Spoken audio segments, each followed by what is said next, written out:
حضرت بلال جب آدھی رات کو اذان دیتے تو وہ تنبیہ کے لیے ہوتی، جو لوگ سو رہے ہوتے وہ جاگ جاتے، جو نوافل ادا کر رہے ہوتے تو وہ سحری کے لیے لوٹ آتے۔ جب سحری کا وقت ختم ہو جاتا، طلوع فجر ہو جاتی، تو جناب ام مکتوم اذان دیتے تو لوگ کھانا پینا اس وقت چھوڑ دیتے۔ ابو داؤد شریف کی ایک روایت ہے کہ رسول اللہ نے فرمایا کہ اذا سمع احدکم النداء، کہ جب تم میں سے کوئی ایک اذان سنے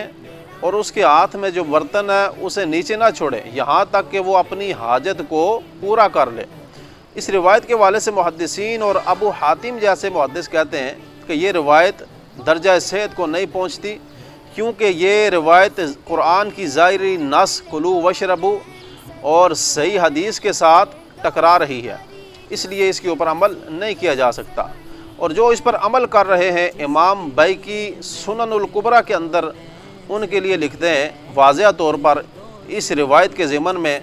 کہ یہ روایت اس حدیث کو حضرت بلال کی پہلی اذان کے اوپر محمول کیا جائے گا کہ جب حضرت بلال اذان دیتے تو لوگ کھاتے پیتے رہتے، اور جب ام مکتوم اذان دیتے طلوع فجر کے وقت تو اس وقت لوگوں کے اوپر کھانا پینا حرام ہو جاتا۔